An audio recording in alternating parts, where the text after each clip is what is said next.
guys, hello, magandang hapon, malapit na yatang gumabi.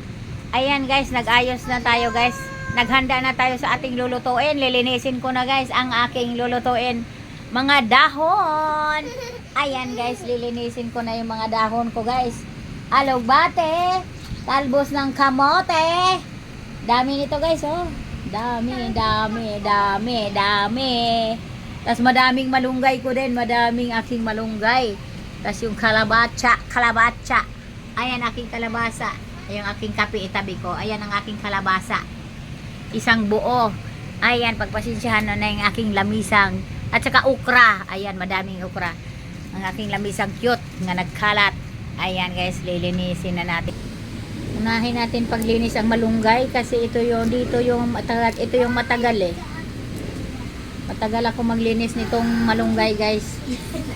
Mabusisi ako pagdating sa malunggay. Kasi kailangan ano.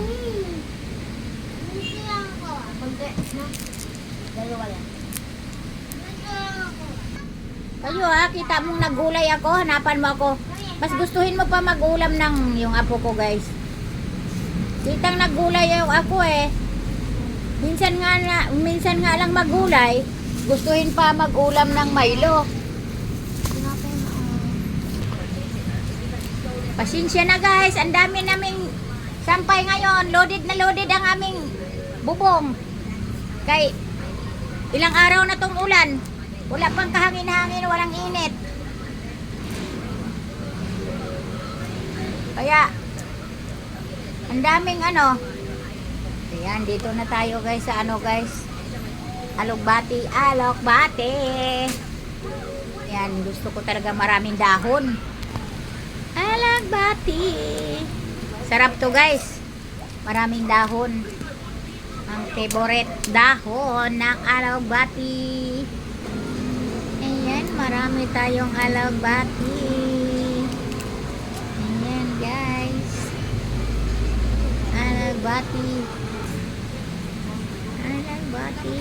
Buklatin natin yung mga nakatiklop kay sisilipin natin.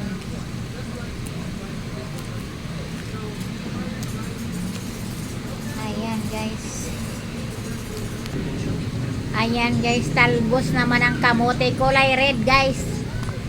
Ang ating ay red ba, ano tawag dito, purple. Ayan, tingnan natin mabuti. Ayan guys, ang ating talbos ng kamote. Ayan, masarap gulay guys, mga dahon. Lagyan ko to ng maliit na gabi guys, yung laman ng gabi. Yan. Ayan guys, tuloy ko lang yung aking paggulay guys, paglilinis. Kay mamaya, ipakita ko na lang uli sa inyo mamaya yung pagluluto. At pagkain. Ayan, thank you for watching guys. Ayan guys, kasi yung kalabasa naman ang ano ko, inuna ko rin yung mga dahon kasi mabusisi kasi yung mga dahon. Thank you at magandang hapon.